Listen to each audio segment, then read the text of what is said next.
नमस्कार मित्रांनो, सुख म्हणजे नक्की काय असतं, सिरियलमध्ये काय घडले आपण ते बघणार आहोत. नित्या आदिराजला बोलते की खूप कॅज्युअली घेऊन चालणार नाही. आश्रय बाबांनी जे सांगितलं आहे त्याच्यावर खूप विचार करावा लागणार आहे. त्यामुळे सर्वांना त्रास होणार आहे. सर्वजण त्याच्यामध्ये गुंतले गेलेले आहेत. संत्या आणि लवली यांचं सर्वांवर लक्ष असतं. सावरीला देखील मी बाहेर जाऊ देऊ शकत नाही. सर्वांवर माझं लक्ष असतं, त्याच्यामुळे काही होणार नाही याची काळजी मी घेतोय. आता मी काही सामान आणण्यासाठी सावरीला घेऊन जात आहे असं आदिराज बोलतो. नित्याला चक्कर येऊ लागते आणि आदिराज तिला पकडतो. डॉक्टरकडे जायचंय का असं तो विचारतो. त्याच्या वेळेस काही गरज नाही असं ती बोलते. आता काही विचार करू नका असं आदिराज तिला सुचवतो. समोर शालिनी 100 नमस्कार घालते ग्रहांची माफी मागण्यासाठी. शालिनी सांगते की माझ्या पायातलं सुरक्षा बंद कोणतरी पळवला आहे. त्याच वेळेस आश्रय खूप चिडतो. निष्काळजीपणा एवढा कसा घडला, तो श्वास आहे तुझा. शालिनी बोलते की हे कुणी केलं हे मला माहित आहे. त्याच वेळेस आश्रय अजून चिडतो. हे कुणी केलं याच्यापेक्षा ते तुझ्याकडनं गेलं आहे एवढं लक्षात धर. तुझं मरण अटळ आहे असं तो बोलतो. तुम्हाला दुसरा परत सुरक्षा कड दे असं ती बोलते. तुला तो शोधावा लागेल, त्याचा काही उपयोग होणार नाही. तू शोध, तेवढे पैसे तुला द्यायला तयार आहे असं म्हटल्यानंतर आश्रय खूप चिडतो आणि निघ असं इथून बोलतो. राज आणि सावरी प्रोजेक्टचं सामान घेऊन येत असतात. त्याच वेळेस सामान पडलं असं ती ओरडते. ती पाठीमागे आणायला जाते. त्याच्या वेळेस काचेमध्ये आदिराजला सोमा दिसतो. ही सर्व बातमी तो सावरीला सांगतो. त्यानंतर सोमा लगेच समोर येतो. का खरेदी असं सोमा विचारतो. ते सगळं तुम्हाला माहितच असेल, आमचा केव्हापासून पाठलाग करत होता ना तू असं आदिराज बोलतो. आदिराजला कानातले दाखवतो ज्याच्यामध्ये कॅमेरे होते. ते तुझ्या कानातले कुठे पडले होते का असं म्हणून तो पुढे घ्यायला लागतो. त्याच्यावर सोमा हात पाठीमागे घेतो. पेडा बनून पेडा खाऊ नकोस असं तो म्हणतो. काही माणसं आली होती सामान विकायला आणि त्या सामानामध्ये हे कॅमेरा असलेले कानातले दिसले आहेत असं तो सांगतो. रक्षाबंधन ते घेऊन गेले असं सोमा सांगतो. त्यानंतर आदेश लगेच बोलतो, त्या माणसाचा काही तपास लागला का भास्कर असं बोर्ड दाखवून तो बोलतो. माझ्या तुझ्यावर तर काहीच विश्वास राहिला नाही, तर संशय आहे. फक्त जेव्हा खात्री पटेल ना तो पुढे बोलणार. तेवढंच आदिराज बोलतो, तो दिवस कधीच येणार नाही. वॉर्निंग आहे असं सोमा सांगतो तिथून निघून जातो. शालिनी आश्रयाला भेटून घरी येत असते. त्याच वेळेस त्याला त्याचे शब्द आठवतात. तिला रस्त्यावरून नित्य जाताना दिसते. त्याच विचारावं लागणार आहे ते सुरक्षा कडक कुठं आहे, पण ही सदस्याची सांगणार नाही असं ती मनात विचार करते. उतरून ती नित्याचा पाठलाग करते. वेळेला नमस्कार करते. तिथे जोगती नसते. मध्ये जेवढे आमच्यावर संकट येतील त्यांना आम्ही सामोरे जाऊ. कुटुंब यांच्यावर मात्र संकट येऊ देऊ नकोस. त्याच्या वाट्याला आलं ते नित्याच्या वाट्याला येऊन देऊ नकोस. त्याच्या आयुष्यामध्ये भरपूर उलथापालथ होत आहे. त्याच्या वेळेस अजूनही होणार आहे असं जोगतीन बोलते. सुखाचं शिखर गाठशील तर दुसरीकडे दुःखात डुंबशील असं ती जोगतीन बोलते. पाठीमागून येते. सोडल्यानंतर आदिराज नित्याला घेऊन जायचं असं म्हटल्यानंतर तात्या तिला सल्ला सांगतात की नित्या मॅडम आता पुढे गेल्या आहेत. त्याच्या वेळेस आदिराज देखील तिच्या पाठीमागे जाऊ लागतो. जोगतीन नित्याला बोलत असते की नियतीची खेळ खूप वेगळा आहे. एक नारळ प्रसाद म्हणून आशीर्वाद म्हणून देत असते. त्याच वेळेस शालिनी पाठीमागून येते आणि हा प्रसाद तुला मिळणार नाही, हा आशीर्वाद तुला मिळणार नाही असं म्हणून नारळ वर फेकते. त्याच वेळेस नित्या तिला बाजूला करते आणि तो नारळ तो आशीर्वाद पुन्हा झेलते. पदरामध्ये देवीचा आशीर्वाद पडला आहे असं नित्या शालिनीला बोलते.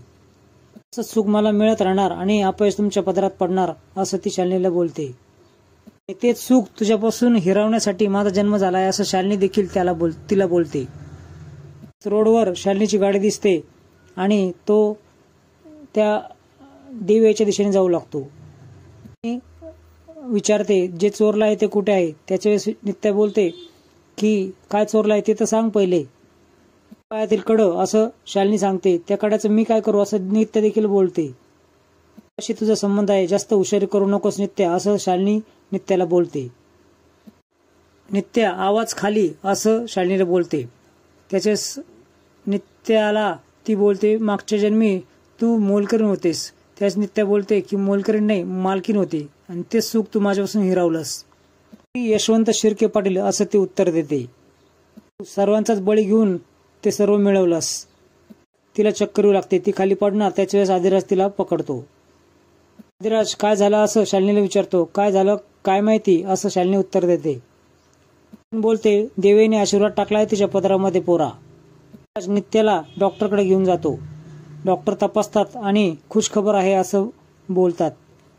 मी बाबा होणार आहात असं ती डॉक्टरीनबाई बोलते.